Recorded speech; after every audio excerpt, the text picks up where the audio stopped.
हम लोग एक नए चैप्टर को स्टार्ट करने वाले हैं, इलेक्ट्रोमैग्नेटिज्म। इलेक्ट्रोमैग्नेटिज्म इलेक्ट्रोमैग्नेटिज्म बेसिकली एक साइंस है for the study of electric and magnetic field और magnetic phenomena. Study of electric and magnetic phenomena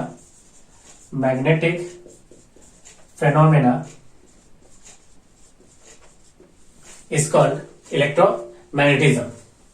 basically electromagnetism को हम लोग दो हिस्सा में डिवाइड करते हैं। फर्स्ट हिस्सा को हम लोग बोलेंगे इलेक्ट्रोस्टैटिक।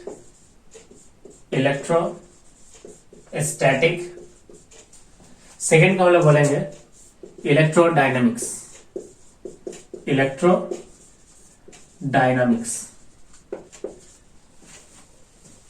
स्टूडेंट्स, ये जो हमारे इलेक्ट्रिक और मैग्नेटिक फिनोमेना है वो depends on charge on the body. अब स्टूडेंट्स, ये जो चार्ज है या तो रेस्ट में होंगे या तो किस में होंगे स्टूडेंट्स, मोशन में होंगे। If charge is at rest if charge is at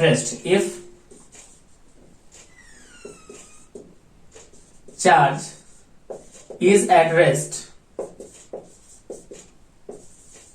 तब इसकी पूरी की पूरी स्टडी किसके अंदर आती है स्टूडेंट्स, इलेक्ट्रोस्टैटिक्स के अंदर आती है। तो इलेक्ट्रोस्टैटिक्स क्या है स्टूडेंट्स, तो इलेक्ट्रोस्टैटिक्स ब्रांच है इलेक्ट्रोमैग्नेटिज्म का, in which we study about charge at rest.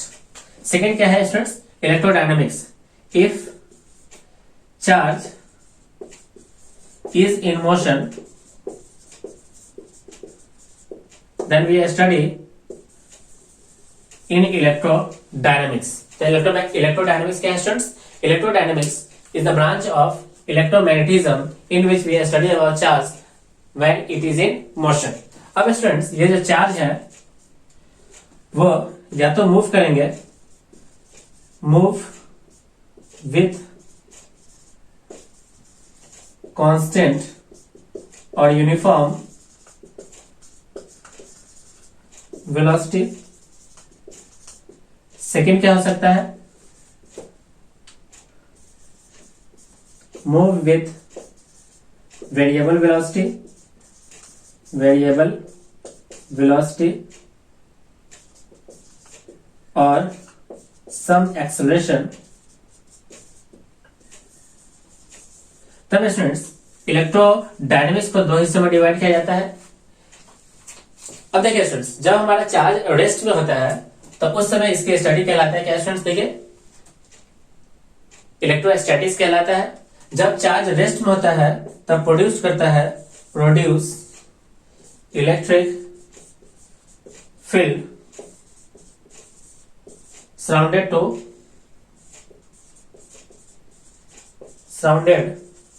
to a static charge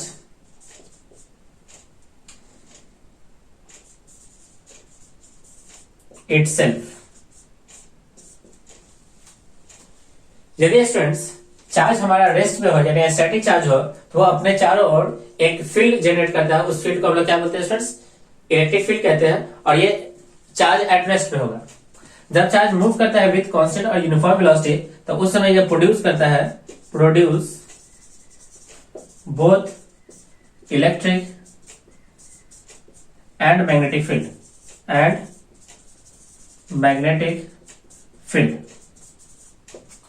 third students, जब चार्ज हमारा मूव करता है विथ वेरिएबल वेलोसिटी और विथ सम एक्सेलरेशन तो उस समय हमारा चार्ज जो है स्टूडेंट्स प्रोड्यूस करता है इलेक्ट्रिक फील्ड, मैग्नेटिक फील्ड यानी बी से डिनोट किया जाता है इसको, magnetic field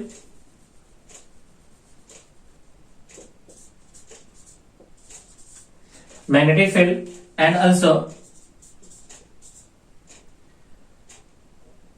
emits electromagnetic wave radiation. जब स्टूडेंट चार्ज रेस्ट में होता है तो उस समय ये प्रोड्यूस करता है electric field, magnetic field and also emits some electromagnetic radiation. Okay students.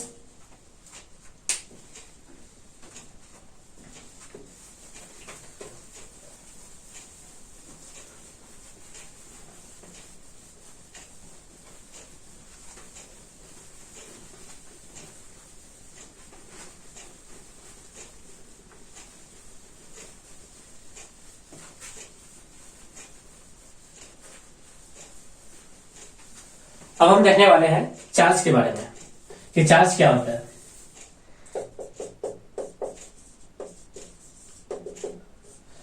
Charge होता है, it is the intrinsic property of matter. It is the intrinsic property of matter that shows both electric and magnetic phenomena. Both electric and magnetic phenomena.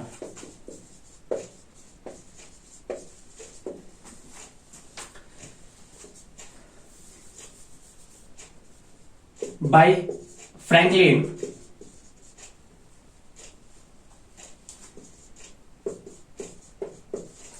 charge is of two types. Charge is of two types. First हमारा positive charge,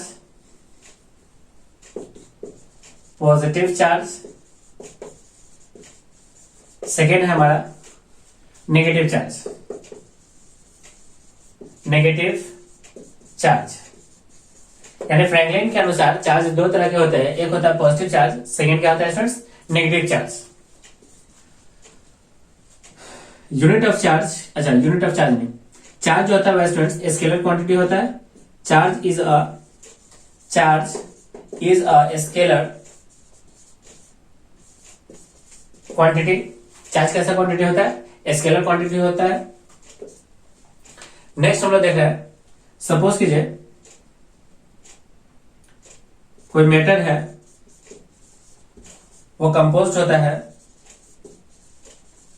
atom से, और atom composed of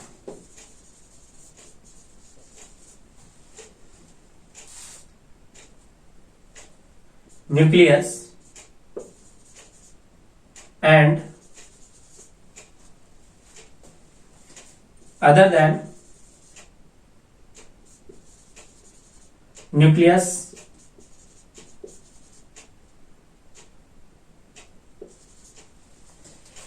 inside the nucleus हमारा होता है neutron plus का क्या? Proton. और other than nucleus के part, other than nucleus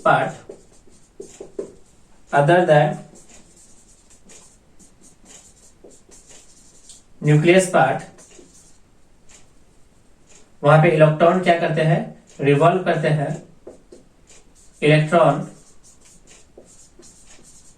electrons revolve around the nucleus.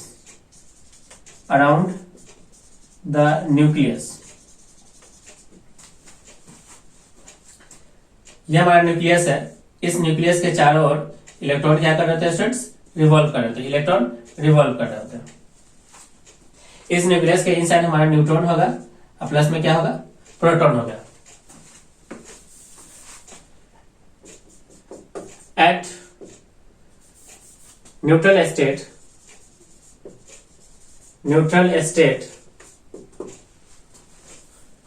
number of electrons is equal to number of protons. Number of neutrons क्या होता है स्टूडेंट्स? नंबर ऑफ प्रोटॉन होता है. इसे हम लोग चार्ज न्यूट्रलिटी बोलते हैं. Is called charge neutrality.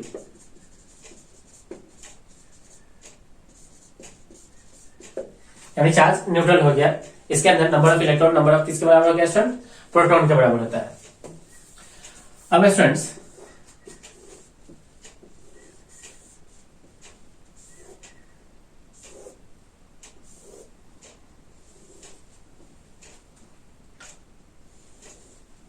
सबसे पहले हम लोग यहाँ पे चार्ज लिखते हैं, यहाँ पे उसका मास लिखते हैं, और यहाँ पे सब एटॉमिक पार्टिकल लिखते हैं। सब एटॉमिक पार्टिकल, सब एटॉमिक पार्टिकल। सब एटॉमिक पार्टिकल में स्टूडेंट्स सबसे पहले इलेक्ट्रॉन देखते हैं, फिर क्या है देखिए प्रोटॉन, फिर लास्ट में क्या है न्यूट्रॉन। इलेक्ट्रॉन को हम लोग ई से डिनोट करेंगे, प्रोटॉन को पी से, और न्यूट्रॉन को स्मॉल एन से। स्टूडेंट्स चार्ज ऑन इलेक्ट्रॉन होता है माइनस का 1.6 इंटू 10 के पावर माइनस का 19। यूनिट ऑफ चार्ज कितना हो गया देखे कूलम हो जाता है। चार्ज ऑन प्रोटॉन होता है प्लस का 1.6 इंटू 10 के पावर माइनस का 19 coulomb. And charge on neutral body कितना होता है देखिए 0। चार्ज ऑन न्यूट्रॉन कितना हो जाता है 0। मास ऑफ इलेक्ट्रॉन जो होता है वो होता है 9.1 इंटू 10 के पावर माइनस का 31 kg। मास ऑफ प्रोटॉन होता है 1.67 इंटू 10 के पावर माइनस का 27 kg।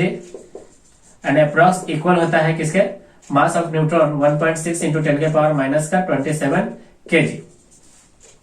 यानी mass of neutron approx equal होता है मास ऑफ किसके प्रोटॉन का, but mass of neutron slightly greater होता है किसके मास ऑफ प्रोटॉन के।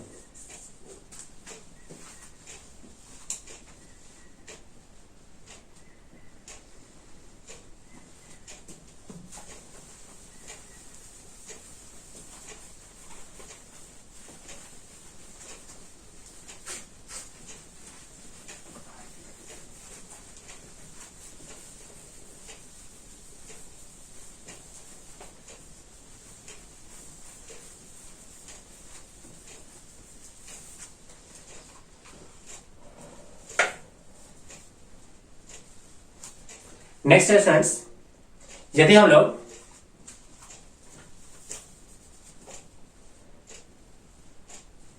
कोई एक न्यूट्रल एटम है,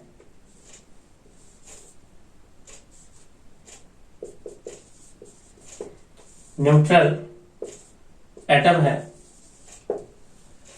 या न्यूट्रल बॉडी बोल दीजिए, न्यूट्रल बॉडी है जिसके अंदर number of electron number of किसके बराबर होगा प्रोटॉन के बराबर होगा। से इसका मास कितना है देखिए m नॉट है। यदि इस न्यूट्रल बॉडी से कोई मास को हम लोग क्या करते हैं इलेक्ट्रॉन को बाहर निकालते हैं। इलेक्ट्रॉन को हम लोग यहां से क्या करते हैं remove an electron where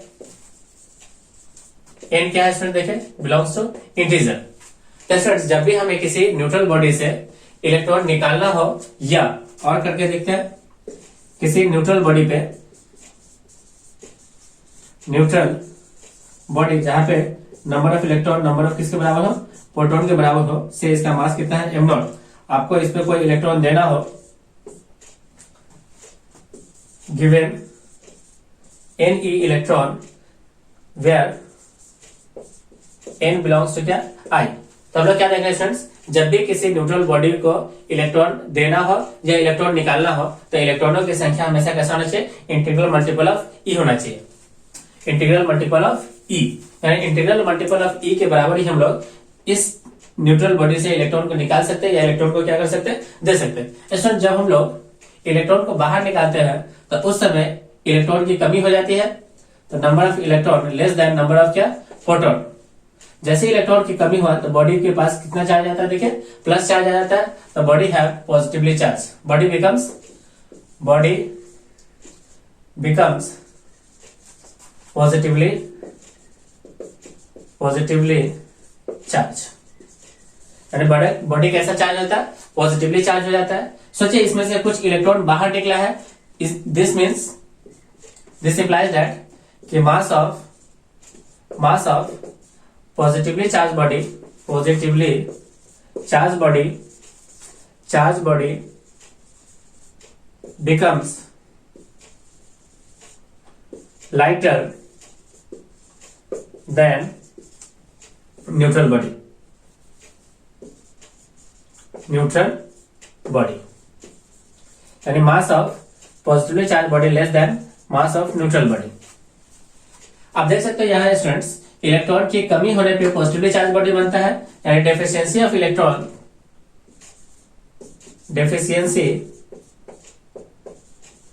of electrons imply करता है पॉजिटिवली चार्ज बॉडी को, पॉजिटिवली चार्ज बॉडी को। नेक्स्ट क्या देखिए, यदि हम लोग कुछ इलेक्ट्रॉन गिवन करते हैं किसको, किसी न्यूट्रल बॉडी को, तो इस केस में क्या होता है स्टूडेंट्स, देखिए इस केस में बॉडी हमारा कैसा चार्ज बन जाएगा, नेगेटिवली या पॉजिटिवली चार्ज बॉडी बन जाएगा। बॉडी कैसा बन जाएगा, पॉजिटिवली चार्ज बॉडी बन जाएगा। क्यों, क्योंकि इसके अंदर नंबर ऑफ इलेक्ट्रॉन की संख्या बढ़ने वाला है, किससे, नंबर ऑफ प्रोटॉन से। तो body becomes positively charge body, sorry, जब हम लोग किसी बॉडी को कुछ इलेक्ट्रॉन देते हैं तो नंबर ऑफ इलेक्ट्रॉन की संख्या क्या हो जाता है, बढ़ जाता है, और बॉडी कैसा चार्ज बन जाएगा, body becomes negatively charge body. तो body becomes negatively charge body, negatively charge body. इसके अंदर होता है क्या स्टूडेंट, देखिए मास ऑफ, क्योंकि कुछ इलेक्ट्रॉन यहाँ पे ऐड हो गया तो सब मास इसके अंदर ऐड हो गया है। दिस इंप्लाइज दैट कि mass of negatively charged body becomes heavier than neutral body। यानी किसी बॉडी से अगर इलेक्ट्रॉन निकालोगे तो बॉडी लाइटर हो जाएगा, किसी बॉडी को इलेक्ट्रॉन दोगे तो वो कैसा हो जाएगा, हेवियर हो जाएगा। यहां पे देख सकते हैं स्टूडेंट्स, इलेक्ट्रॉन को ऐड किया जा रहा है, मतलब इलेक्ट्रॉन की संख्या क्या हो रहा है, बढ़ रहा है। तो सफिशियंसी ऑफ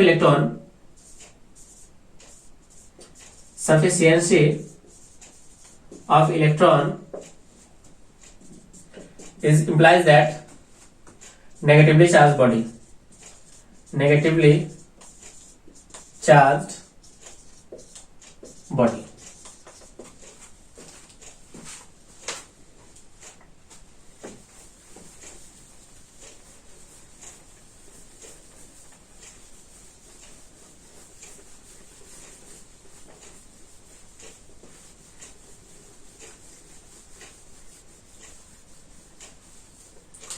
नेक्स्ट पॉइंट क्या है स्टूडेंट, देखिए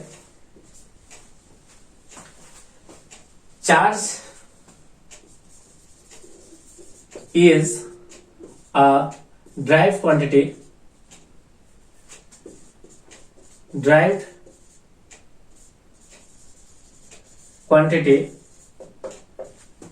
we know that I equals to Q by T। तो यहां से Q इक्वल से कितना हो जाएगा, I इंटू टी, यानी हमारा I क्या है, करंट है, T क्या हमारा टाइम है, और Q हमारा क्या हो गया, चार्ज हो गया। तो चार्ज हमारा एक ड्राइव क्वांटिटी हो गया, जो कि ड्राइव होता है किससे, करंट और टाइम से। नेक्स्ट हमारा students, unit of charge. First हम लोग देखेंगे एसआई यूनिट के बारे में। एसआई यूनिट क्या होता है, तो we know that Q equal to I into T. I को नापा जाता है एम्पियर में और टाइम को नापा जाता है किसमें स्टूडेंट्स, सेकेंड में। एम्पियर सेकेंड को स्टूडेंट्स हम लोग कूलम के नाम से जानते हैं। कूलम ऐसे डिनोट करते हैं किससे स्टूडेंट्स, सी से। कूलम से डिनोट किया जाता है, इसे डिनोट किया जाता है सी से। सेकेंड हमारा सीजीएस यूनिट। सीजीएस यूनिट होता है स्टूडेंट्स, फर्स्ट होता है हमारा इलेक्ट्रोस्टैटिक यूनिट,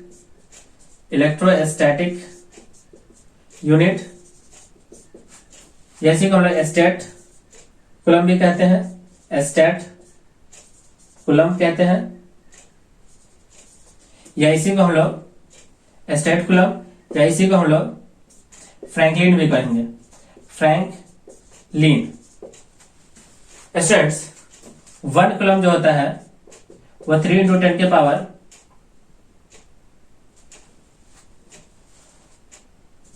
9 स्टेट कूलम के बराबर होता है, यानी इलेक्ट्रोस्टैटिक यूनिट के बराबर होता है, यानी ESU। 1 कूलम जो होता है students 3 into 10 to the power 9 ESU के इक्वल होता है।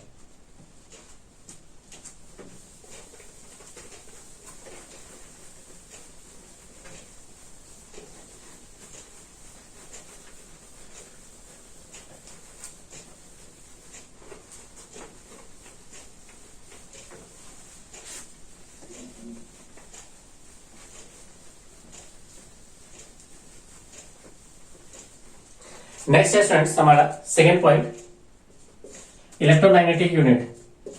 इलेक्ट्रोमैग्नेटिक यूनिट या इसी को हम लोग अब्सोल्यूट यूनिट कहते हैं, अब्सोल्यूट यूनिट कहते हैं।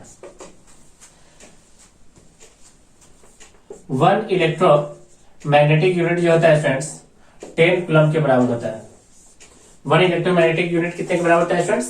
10 इलेक्ट्रोमैग्नेटिक यूनिट के बराबर होता है। यदि स्टूडेंट्स हम लोग यहां से अगर कंपैरिजन करें 1 coulomb equal to 3 into 10 to the power 9 ESU equal to 1/10 EMU। First relation हुआ ये। स्टूडेंट्स हम लोग ESU को और भी नाम से जानते हैं, जैसे कि स्टेट कूलम या इसी को हम लोग फ्रैंकलिन कहते हैं। नेक्स्ट क्वेश्चन देखिए, इन दोनों में रिलेशन निकाले ESU एंड EMU में।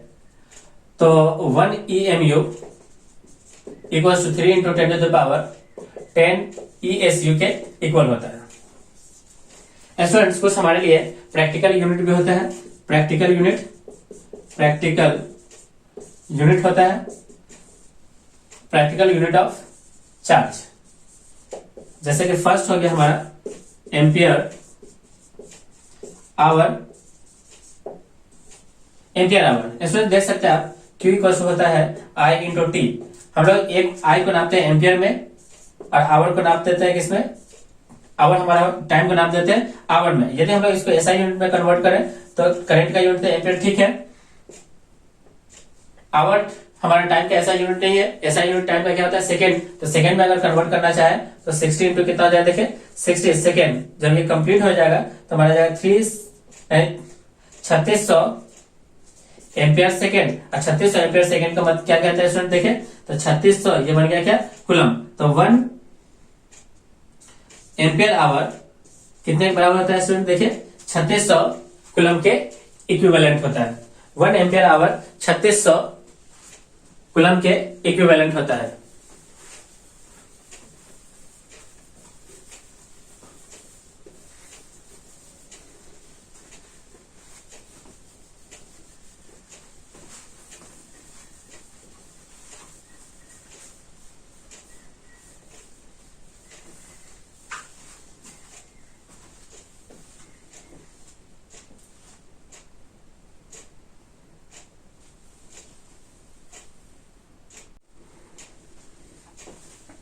सेकेंड पॉइंट होता है स्टूडेंट्स, सेकेंड पॉइंट होता है फैराड।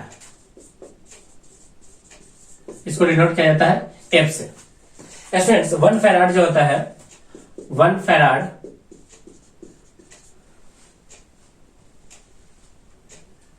इक्वल होता है 1 मोल ऑफ, यानी charge of 1 mole of electron. Charge of 1 mole of electron. तो स्टूडेंट्स हम लोग जानते हैं कि charge of 1 mole of electron कितना होता है? 1.6, यानी इलेक्ट्रॉन पे चार्ज होगा 1.6 इंटू 10 की पावर माइनस 19 कूलम। और 1 मोल कितने के बराबर होता है स्टूडेंट्स? तो 1 मोल बराबर होता है 6.023 इंटू 10 के पावर 23। जब इसे आप सिंप्लीफाई करोगे तो सिंप्लीफाई करने के बाद हमारा आंसर आएगा स्टूडेंट्स 96500 कूलम। तो स्टूडेंट्स 1 फैराड जो होता है, 1 फैराड कितने के बराबर हो गया स्टूडेंट्स? देखिए 1 farad is equal to 96500 coulomb. तो स्टूडेंट्स आप देख सकते हैं यहाँ पे farad is the farad is the bigger unit of या biggest unit of charge. Second point आप देख सकते हो, सबसे स्मॉलेस्ट यूनिट यहां पे क्या है, देखिए स्टूडेंट्स, चार्ज का सबसे स्मॉलेस्ट यूनिट क्या होगा, यानी 1 कूलम ऑफ चार्ज कितने के बराबर, देखिए 3 into 10 to the power 9 ESU के बराबर, यानी कि ESU कितने के बराबर हो गया students, 1/3 into 10 to the power -9 coulomb के बराबर हो गया। तो आप देख सकते हो इलेक्ट्रोस्टैटिक यूनिट यानी ESU is the smallest unit of charge. कुछ पॉइंट स्टूडेंट्स हम लोग मेंशन कर सकते हैं, जैसे 1 milli coulomb students 10 to the power -3 coulomb के बराबर होता है। 1 माइक्रो कूलम इक्वल टू होता है 10 टू द पावर -6 कूलम के बराबर होता है। 1 nano coulomb students 10 to the power -9 coulomb के बराबर होता है। 1 pico coulomb 10 to the power -12 coulomb के बराबर होता है। 1 fermi coulomb 10 to the power -15 coulomb के इक्विवेलेंट होता है। 10 टू द पावर -15 कूलम के इक्विवेलेंट होता है। Okay friends,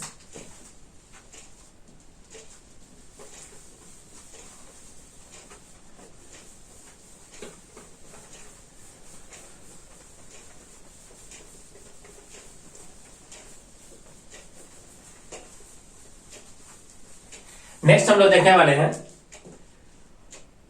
properties of charge. Next हम लोग देखते हैं प्रॉपर्टीज ऑफ चार्ज, चार्ज की प्रॉपर्टीज। स्टूडेंट्स, हम लोग सबसे फर्स्ट प्रॉपर्टी को बोल सकते हैं कि like charges attract each other, like charges repel each other और unlike charge attract each other. like charges repel each other and unlike charge attract each other।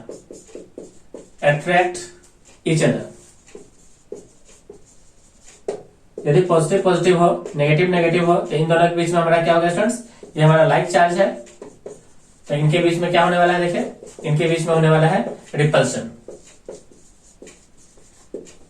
Positive negative या नेगेटिव पॉजिटिव हो, तो ये हमारा अनलाइक चार्ज है। Unlike charge, इनके बीच में हमारा होने वाला है क्या स्टूडेंट्स, अट्रैक्शन। इनके बीच में हमारा होने वाला है अट्रैक्शन। सेकेंड प्रॉपर्टी क्या है students, additive properties of charge. Additive property of charge, additive properties of charge। Students, charge is a scalar quantity, charge is a scalar quantity, so we can add charges by using simple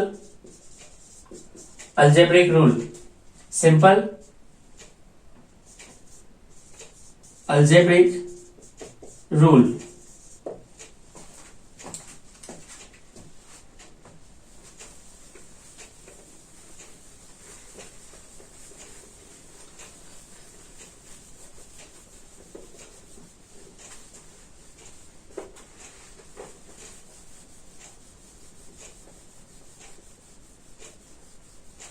example के तौर पे देख सकते हैं students, suppose एक हमारे लिए system है, इस सिस्टम पे 3 पॉइंट है, से ए बी और सी।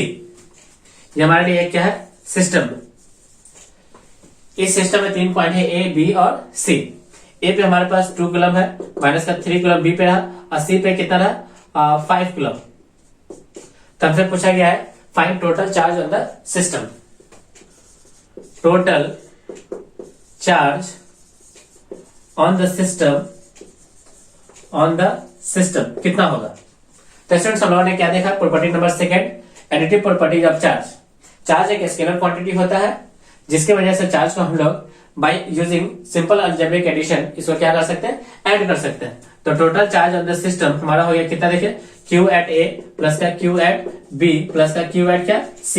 ए पॉइंट पे देखिए चार्ज कितना है 2 कूलम प्लस का माइनस का 3 कूलम B पे रहा, C पे कितना है देखिए 5 कूलम। आप देखोगे आंसर तो 7 माइनस 3 यानी 4 coulomb is the total charge on the system.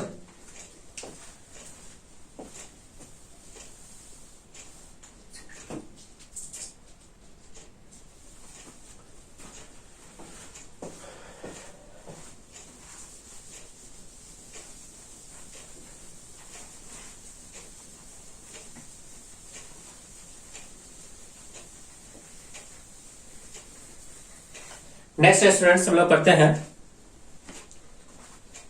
Quantization of charge.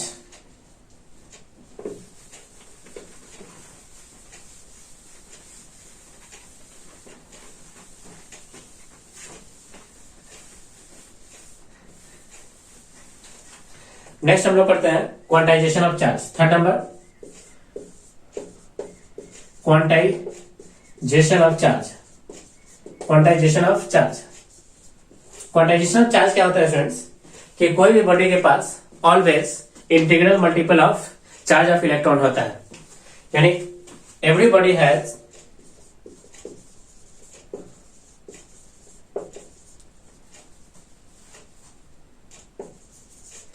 Charge, everybody has charge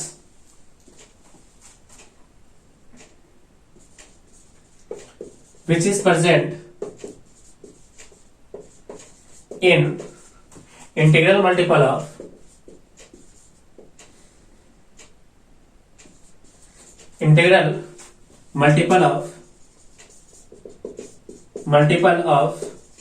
electron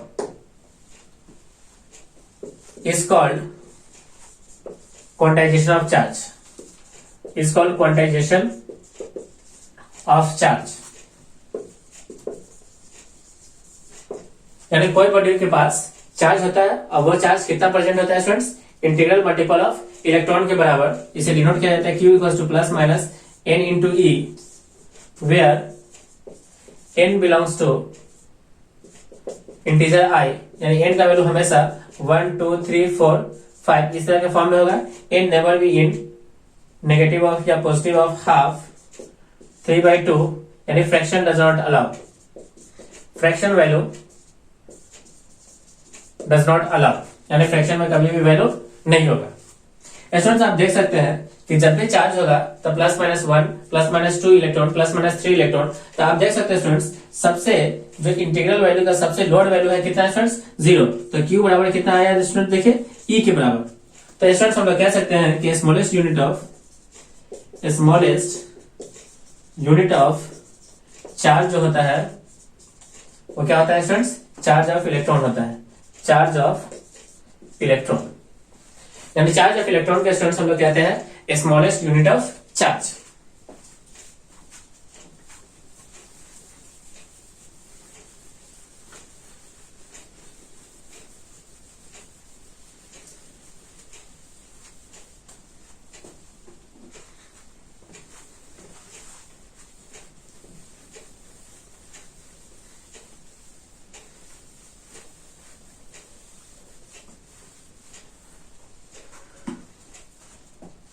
A question states is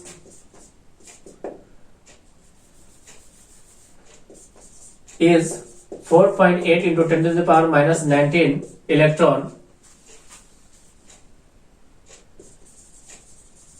charge on any body possible।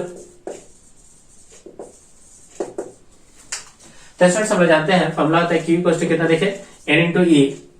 Q के जगह कितना स्टूडेंट, देखिए 4.8 into 10 to the power minus 19। n को हम लोग निकालना चाहते हैं और E की वैल्यू होता है 1.6 into 10 to the power minus 19। जब आप इसे सिंप्लीफाई करोगे तो हमारा आंसर कितना आने वाला है स्टूडेंट्स, 3, जो कि किसको शो करना है, n बिलोंग्स टू I है। इसका मतलब स्टूडेंट्स कि charge of 4.8 into 10 to the power minus 19 coulomb of charge किसी बॉडी पे पॉसिबल है। Yes, it is possible. Next question is, friends, how many electrons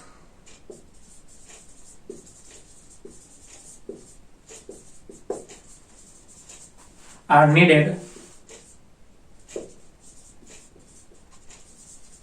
for the flow of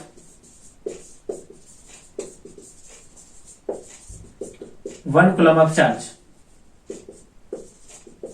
यानी 1 coulomb charge के लिए 1 ampere of charge.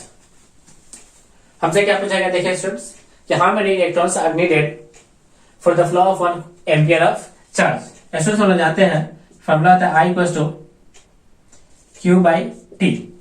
For 1 ampere charge होना चाहिए 1 coulomb, और time भी कितना लगना चाहिए स्टूडेंट्स, देखिए 1 second. Students 1 ampere equals to हो गया 1 coulomb by 1 second, 1 coulomb by 1 second. Students हम लोग 1 कूलम पे टोटल नंबर ऑफ इलेक्ट्रॉन्स को निकाल सकते हैं कितना, तो 1 कूलम पे। तो स्टूडेंट्स हम लोग जानते हैं इफ Q इक्वल्स टू हो कितना 1 कूलम, तो हम we know that Q equals to N into E equals to 1 coulomb. तो यहां से N इक्वल्स टू होगा 1 अपॉन 1.6 इंटू 10 की पावर माइनस 19 इक्वल टू हो जाएगा कितना स्टूडेंट, देखिए 6.25 into 10 to the power 18 electrons. Students 1 coulomb of charge equal होता है 6.25 into 10 to the power of minus का 10 टू द पावर 18 इलेक्ट्रॉन्स के 10 टू द पावर 18 इलेक्ट्रॉन्स, यानी 1 coulomb of charge students 6.25 into 10 to the power 18 electrons के बराबर होता है। तो इलेक्ट्रॉन्स के, यानी यहाँ पे कूलम के जगह पे हम लोग वैल्यू पुट कर सकते हैं कितना स्टूडेंट, देखिए 6.25 into 10 to the power 18 electrons per second. यदि स्टूडेंट्स 10 यानी 6.25 into 10 to the power 18 electrons यदि पर सेकेंड फ्लो करता है, तो उसे कितना एम्पियर ऑफ करंट बनेगा स्टूडेंट्स, 1 एम्पियर ऑफ करंट। यानी 1 एम्पियर ऑफ करंट के फ्लो के लिए students per second 6.25 into 10 to the power 18 electrons क्या करना चाहिए, फ्लो करना चाहिए।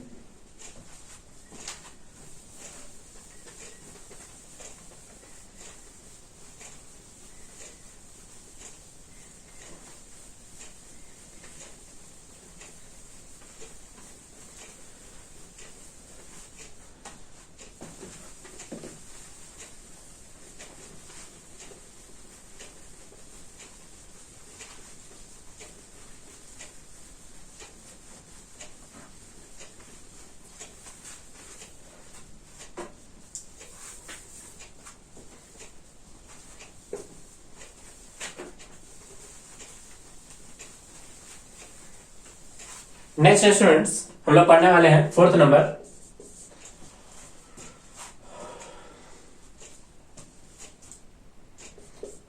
Transferable property of charge. Property of charge.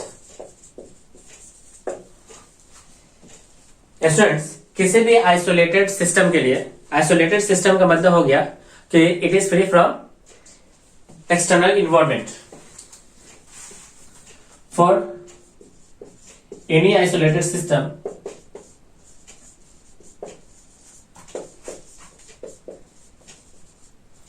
isolated system का मतलब होता है free from external environment.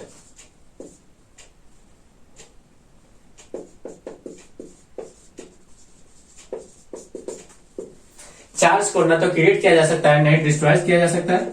Charge can neither be created not be destroyed,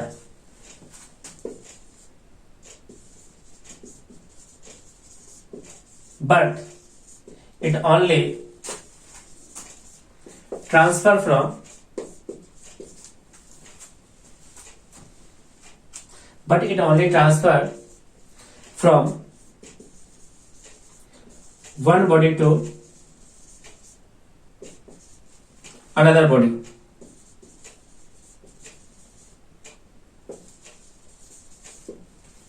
students क्या बोला गया, देखे किसी भी आइसोलेटेड सिस्टम के लिए, यानी आइसोलेटेड सिस्टम का मतलब होता है free from external environment. Charge को न तो क्रिएट किया जा सकता है नहीं डिस्ट्रॉय किया जा सकता है, बट इसे केवल ट्रांसफर किया जा सकता है एक सिस्टम से दूसरे सिस्टम में। यह पूरा प्रॉपर्टी स्टूडेंट्स हमारा कहलाता है कंजर्वेशन ऑफ चार्ज। क्या कहलाता है स्टूडेंट, देखिए conservation of charge.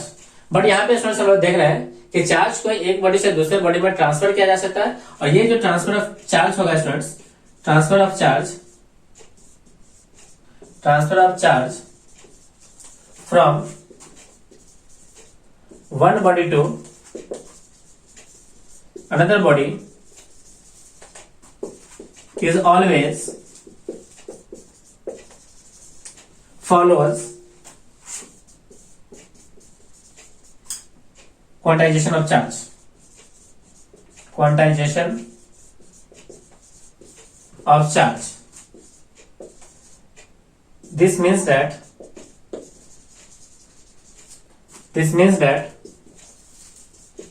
only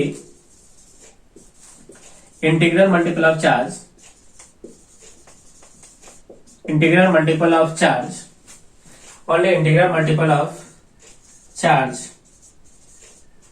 is transferred from one body to another body। यानी एक बॉडी से दूसरे बॉडी में केवल इंटीग्रल मल्टीपल ऑफ चार्ज को क्या किया जा सकता है स्टूडेंट्स, ट्रांसफर किया जा सकता है।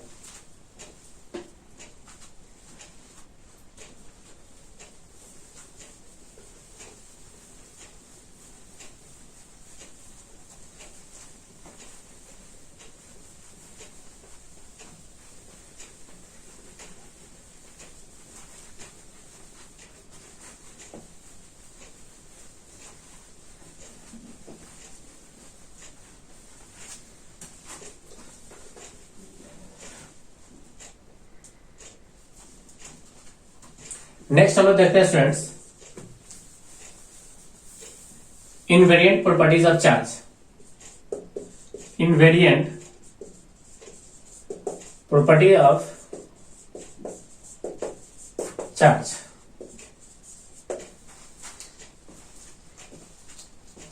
यदि स्टूडेंट्स हम लोग मास को किसी एक पर्टिकुलर वेलोसिटी से लाइट की स्पीड से अगर हम लोग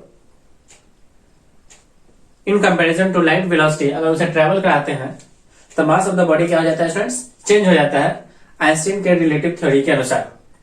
बट यदि हम लोग चार्ज को incomparable to velocity of light अगर हम लोग मूव कराते हैं तो उसकी वैल्यू में कोई चेंज नहीं होता है। This property is called invariant properties of charge. Charge does not change if it is moving with velocity of light। यदि स्टूडेंट्स हम लोग चार्ज को वेलोसिटी ऑफ लाइट के कंपैरिजन में अगर मूव कराते हैं तो चार्ज की वैल्यू में कोई चेंज नहीं होता है, but mass of the body changes by using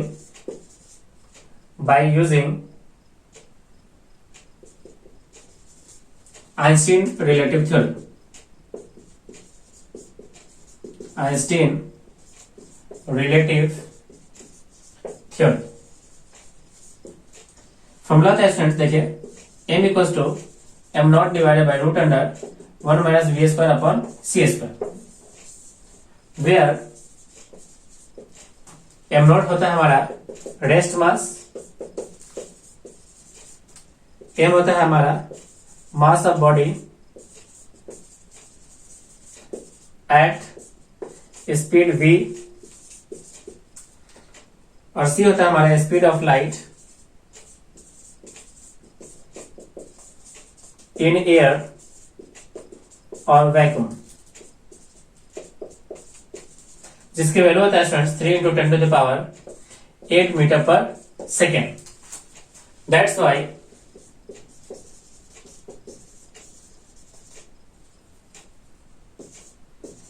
we call charge is invariant.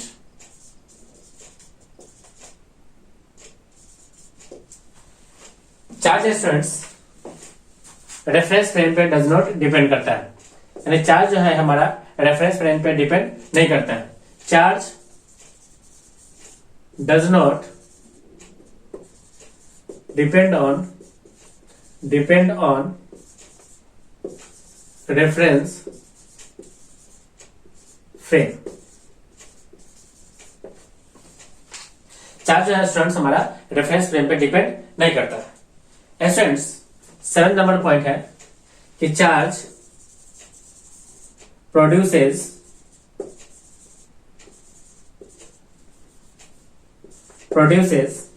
First electric field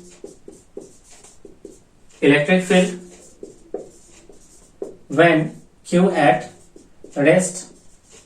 charge किस में स्टूडेंट्स? रेस्ट में. जब हमारा चार्ज रेस्ट पे होता है तो उस समय चार्ज क्या प्रोड्यूस करता है? इलेक्ट्रिक फील्ड प्रोड्यूस करता है. Charge produces both electric field and magnetic field when Q is moving with constant speed. जब चार्ज कांस्टेंट स्पीड के साथ मूव करता है तो उस समय चार्ज प्रोड्यूस करता है बहुत electric and magnetic field. Third है हमारा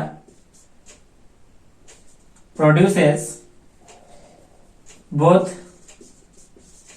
electric field, magnetic field and also radiate electromagnetic wave. यानी चार्ज जो स्टूडेंट्स जब मूव करता है when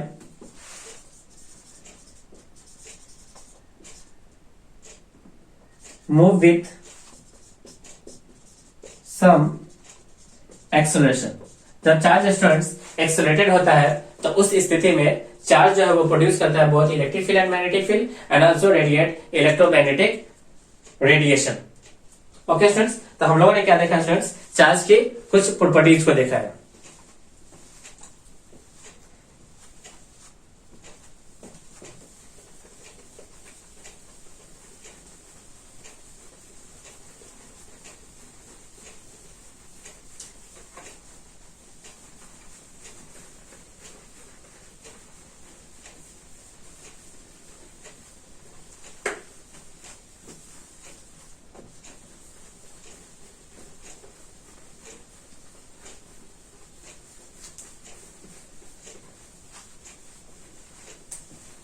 नेक्स्ट स्टूडेंट्स हम लोग देखने वाले हैं distribution of charge. Distribution of charge. Charge का डिस्ट्रीब्यूशन. स्टूडेंट्स चार्ज जो है हमारे दो तरह से डिस्ट्रीब्यूटेड होते हैं. फर्स्ट होता है हमारा discrete distribution of charge. Discrete distribution of charge. Second होता है स्टूडेंट्स हमारा continuous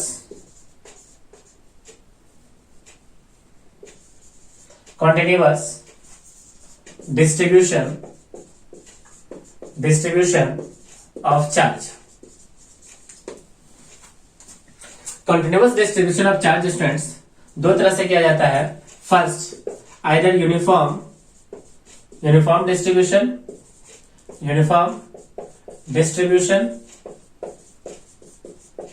और second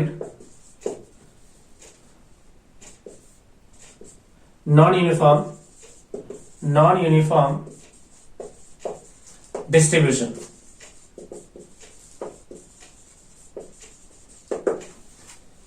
चलिए students continuous distribution of charge को हम लोग दो हिस्से में बांट रहे हैं.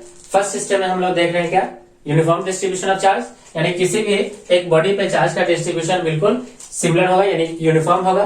सेकेंड वाला जगह है non uniform distribution of charge, यानी किसी भी बॉडी पे चार्ज का डिस्ट्रीब्यूशन होगा वो नॉन यूनिफॉर्म तरीके से होगा, कहीं पे चार्ज का डिस्ट्रीब्यूशन ज्यादा और कहीं पे चार्ज का डिस्ट्रीब्यूशन क्या होगा स्टूडेंट्स, कम होगा। बी पॉइंट में देखेंगे स्टूडेंट्स, जो हमारे कंटिन्यूअस चार्ज डिस्ट्रीब्यूशन होते हैं वो टोटल 3 तरह के होते हैं। उसमें फर्स्ट होता है हमारा लीनियर चार्ज डिस्ट्रीब्यूशन, इसी को हम लोग स्टूडेंट्स डेंसिटी भी बोलते हैं, लीनियर चार्ज डेंसिटी। सेकेंड होता है हमारा surface charge density, surface charge distribution, जैसे को हम लोग डेंसिटी भी बोलेंगे। थर्ड होता है हमारा volume charge distribution,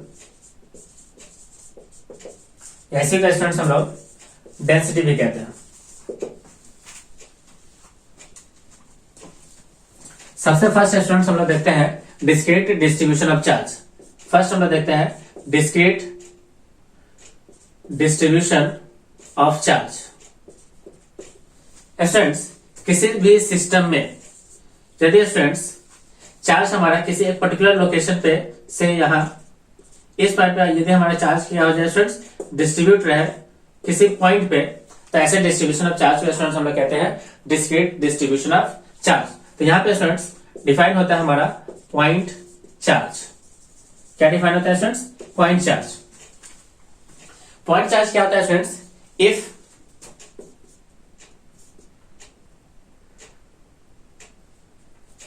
separation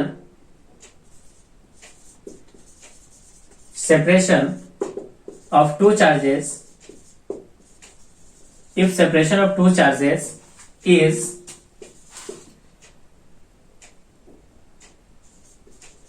quite smaller than configuration of charge body या dimension of charge body,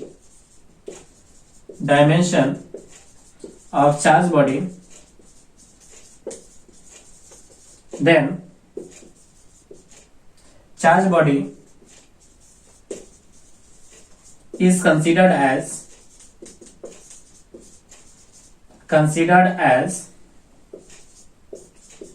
point charge। Students हम लोग पॉइंट चार्ज को ही हम लोग क्या बोलते हैं students, discrete distribution of charge कहते हैं। पॉइंट चार्ज होता है क्या स्टूडेंट्स, यदि दो चार्जेस के बीच जो डिस्टेंस है अगर काफी स्मॉल हो जाए as compare to dimension of the charges, तो ऐसे चार्ज बॉडी को हम लोग क्या बोलेंगे स्टूडेंट्स, डिस्क्रीट चार्ज बोलेंगे या इसी को पॉइंट चार्ज बोलेंगे। देखिए जैसे ये हमारा एक स्फीयर है, एक ये स्फीयर है, मान लीजिए इसका रेडियस से आर बोले है R1, इसकी रेडियस हम लोग क्या बोले देखिए R2 बोले, और ये जो हमारा दूरी है स्टूडेंट्स कैपिटल R है, और कैपिटल R की value much much much much greater than R1 and R2 है। तो इस स्थिति में स्टूडेंट्स हम लोग इस स्फेरिकल बॉल को spherical charge body is point charge, okay students. Second हम लोग देखते हैं linear distribution of charge. Linear distribution of charge. यदि स्टूडेंट्स चार्ज का डिस्ट्रीब्यूशन किसी लाइन पे हो, यदि चार्ज का डिस्ट्रीब्यूशन कहाँ हो स्टूडेंट्स, लाइन पे हो, तो ऐसे डिस्ट्रीब्यूशन को स्टूडेंट्स हम लोग कहते हैं लीनियर चार्ज डिस्ट्रीब्यूशन। से इस लाइन पे चार्ज का डिस्ट्रीब्यूशन कितना है स्टूडेंट, देखिए टोटल चार्ज Q है और टोटल लेंथ कितना है स्टूडेंट्स इस लाइन का L है। तो स्टूडेंट्स एक टर्म डिफाइन होता है जिसे लेमडा, जिसके हम लोग कहते हैं लीनियर चार्ज डेंसिटी। और लीनियर चार्ज डेंसिटी क्या होता है students, charge per unit length of the wire is called linear charge density और डिस्ट्रीब्यूशन। यदि स्टूडेंट्स हम लोग यूनिट की बात करें तो ये निकल के आएगा कूलम पर मीटर, और डायमेंशन की बात करें तो वो हो जाएगा students AT divided by L, तो ये आ जाएगा L minus 1 A into T, A into कितना स्टूडेंट्स T। यदि स्टूडेंट्स हमें स्मॉल चार्ज निकालना हो इस डिस्ट्रीब्यूटेड बॉडी के ऊपर से स्मॉल लेंथ DL, इस DL लेंथ पे यदि स्टूडेंट्स हमको निकालना हो क्या स्मॉल चार्ज डी क्यू, तो इसे डिफाइन कर सकते हैं स्टूडेंट्स, लेमडा इक्वल टू होता है D q upon D L. यहाँ से डी क्यू इक्वल टू कितना हो जाएगा स्टूडेंट्स, देखिए lambda into D L, D Q बराबर कितना हो जाएगा स्टूडेंट्स, डी एल। यदि स्टूडेंट्स हम निकालना चाहे चार्ज और यानी स्मॉल चार्ज क्यू, तो उसको लिखने का तरीका हो गया लेमडा इंटू डी एल। यदि स्टूडेंट्स हमको इस लाइन पे यदि हमारा लेमडा की वैल्यू कांस्टेंट भी दिया जा सकता है या वेरिएबल भी दिया जा सकता है। लेमडा की वैल्यू स्टूडेंट्स कांस्टेंट भी हो सकता है या वेरिएबल भी हो सकता है। यदि स्टूडेंट्स हमारा लेमडा की value if lambda equals to constant और लेमडा इक्वल्स टू क्या हो जाए स्टूडेंट्स, वेरिएबल से फंक्शन ऑफ लेंथ हो जाए, तो फर्स्ट डिस्ट्रीब्यूशन स्टूडेंट्स हमारा क्या लाएगा, uniform distribution, uniform distribution, uniform distribution. यदि स्टूडेंट्स लेमडा का वैल्यू कैसा हो जाए स्टूडेंट्स, वेरिएबल हो जाए, से फंक्शन ऑफ लेंथ हो जाए, तो ऐसे डिस्ट्रीब्यूशन को कहते हैं students non uniform distribution.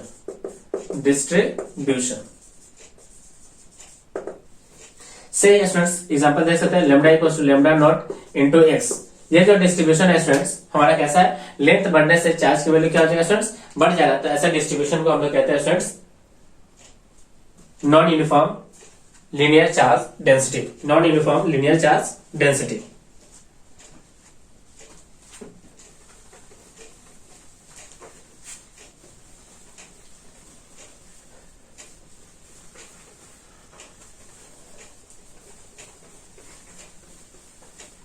Distribution of charge में स्टूडेंट्स हम लोग सेकेंड पढ़ते हैं सरफेस चार्ज डिस्ट्रीब्यूशन। क्या पढ़ते हैं students, surface charge distribution.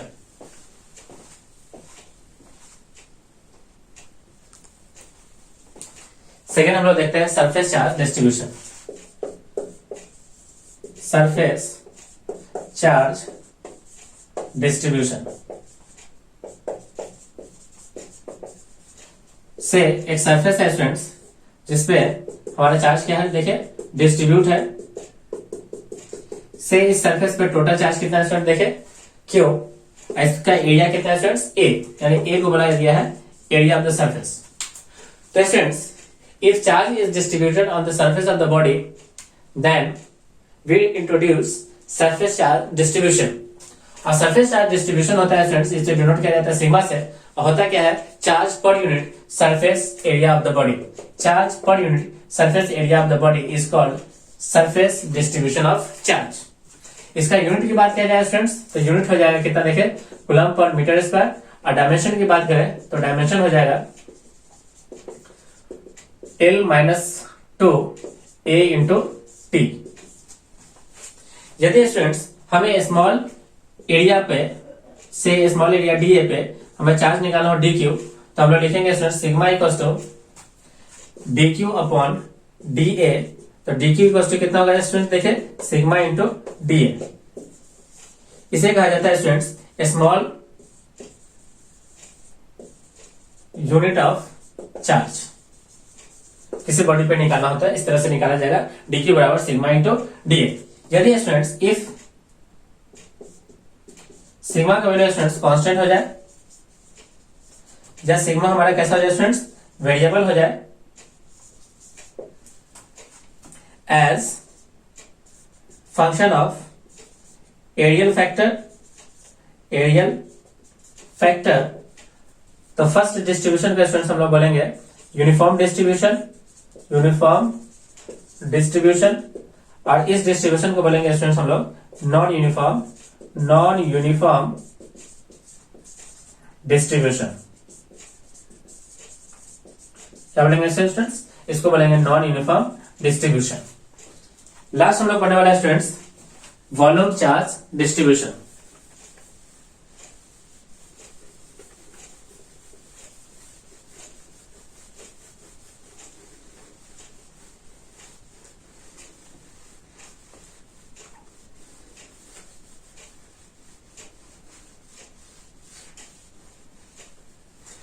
Next हम लोग पढ़ने वाला है students volume charge distribution.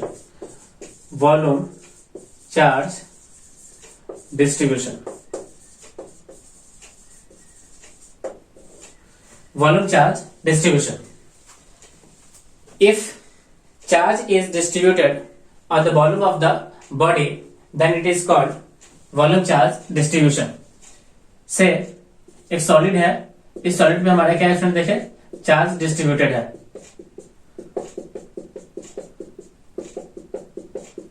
Solid body. यदि स्टूडेंट्स हम लोग यहां पे डिफाइन करना चाहें solid spherical body, solid spherical body, तो यहाँ पे स्टूडेंट्स हम लोग डिफाइन करेंगे और रो को, और रो होगा क्या स्टूडेंट देखे, Q upon volume. Q upon क्या स्टूडेंट्स, वॉल्यूम. क्यू को स्टूडेंट्स अवेश बोला जाता है यानी चार्ज बोला जाता है, वी को क्या बोलते हैं स्टूडेंट्स, वॉल्यूम.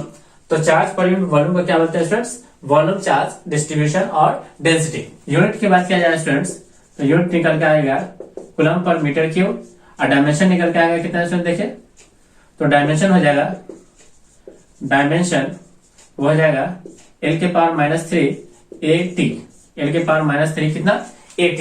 यदि स्टूडेंट्स हमें स्मॉल यूनिट ऑफ चार्ज निकालना हो इस डीवी वॉल्यूम पे, स्मॉल यूनिट ऑफ चार्ज से DQ, तो स्मॉल यूनिट ऑफ चार्ज वो निकल के आ जाएगा स्टूडेंट देखे, DQ बराबर रो इंटू डीवी.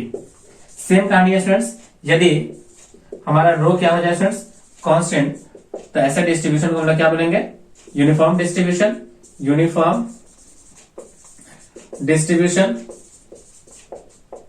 यदि स्टूडेंट्स हमारा रो कैसा हो जाए, वेरिएबल हो जाए, तो ऐसा इस डिस्ट्रीब्यूशन को बोलेंगे स्टूडेंट्स हम लोग non uniform, non uniform distribution. Non uniform distribution.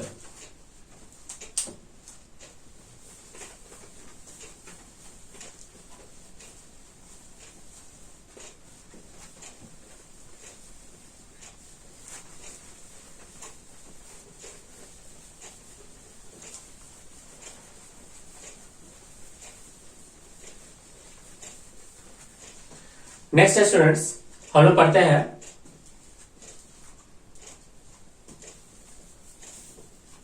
Methods of charging को.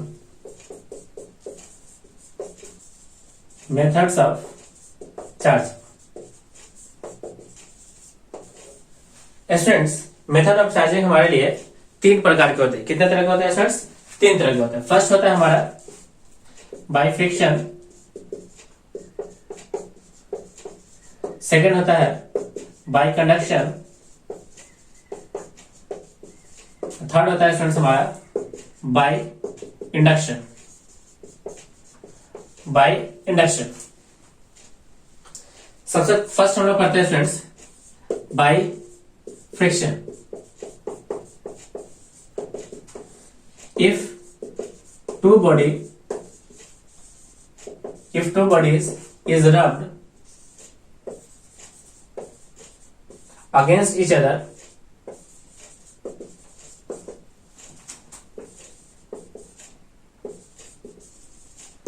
then a static charge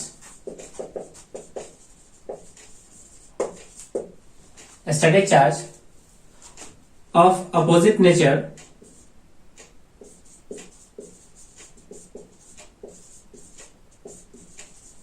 appears on two rubbed bodies.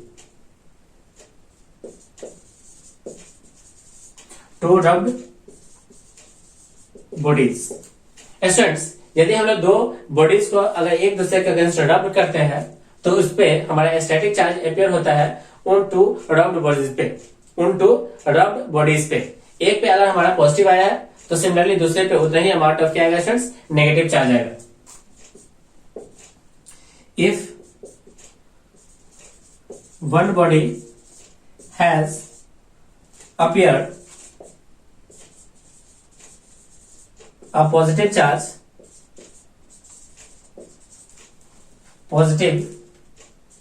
charge, then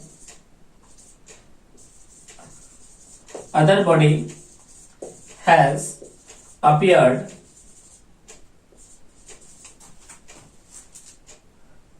same amount of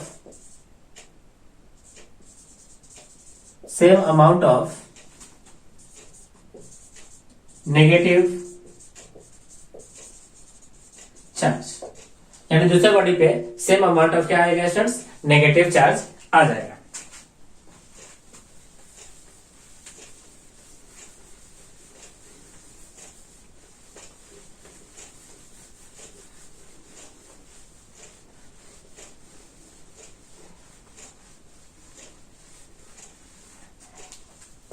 इसका ये मतलब है स्टूडेंट्स कि एक बॉडी से हमारा चार्ज ट्रांसफर होता है किसी दूसरे बॉडी पे।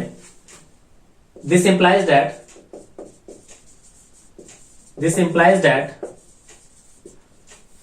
चार्ज इज इलेक्ट्रॉन इज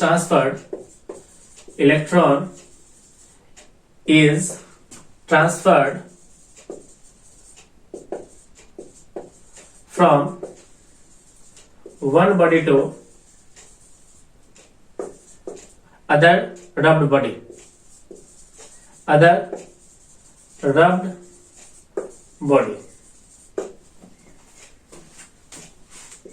ये जो स्टूडेंट्स ट्रांसफर ऑफ चार्ज होता है, transfer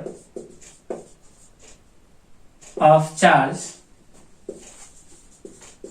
is depend on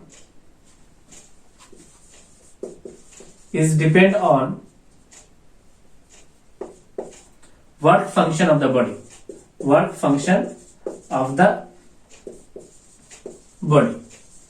students ये वर्क फंक्शन क्या होता है? तो वर्क फंक्शन होता है स्टूडेंट्स कि किसी बॉडी से चार्ज को निकलने में जो मिनिमम अमाउंट ऑफ वर्क की रिक्वायरमेंट होती है उसे क्या बोलते हैं स्टूडेंट्स? वर्क फंक्शन बोलते हैं। तो हम डिफाइन कर सकते हैं वर्क फंक्शन को। तो वर्क फंक्शन क्या होता है students? minimum amount of work done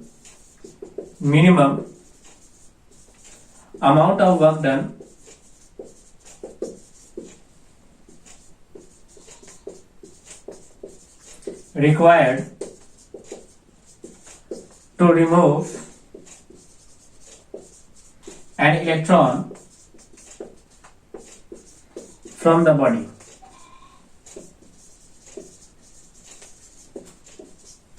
students यानी minimum amount of energy required to remove an electron from the body is called work function. Students यानी कि लोअर वर्क फंक्शन बॉडी से charge यानी electron हमेशा कहां पर निकलता है स्टूडेंट्स? ट्रांसफर होता है heavier work function of the body के पास। यानी charge is the electron is transferred from lower work function body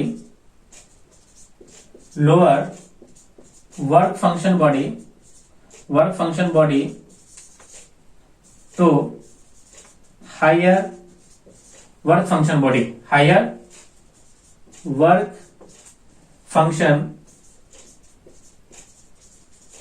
body, यानी चार्ज यानी इलेक्ट्रॉन जो है स्टूडेंट्स हमेशा ट्रांसफर होता है from lower work function body to higher work function body, और जिससे स्टूडेंट्स इलेक्ट्रॉन ट्रांसफर होगा वो इलेक्ट्रॉन हमारा बन जाता है। यानी जिस बॉडी से जिस लोअर वर्क फंक्शन बॉडी से इलेक्ट्रॉन ट्रांसफर होता है हेवियर की तरफ, तो लोअर वाला स्टूडेंट्स बन जाता है हमारा positively charge and higher work function body बनता है कैसा स्टूडेंट्स? Negatively charge body. तो यहाँ पे लिख देते हैं students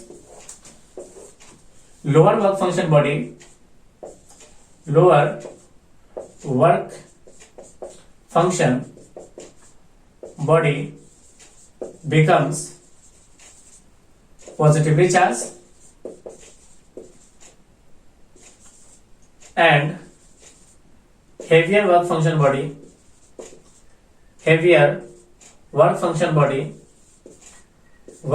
body becomes negatively charged body। ये जो पूरा students method of producing static electricity यानी static charge by using friction या by using rub is called frictional electricity. ये पूरा मेथड कहलाता है students the whole method is called frictional electricity. ये पूरा मेथड स्टूडेंट्स क्या कहलाता है हमारा? फ्रिक्शनल इलेक्ट्रिसिटी कहलाता है। The method of producing a static charge by using friction or by using rub against each other is called frictional electricity. Okay, students?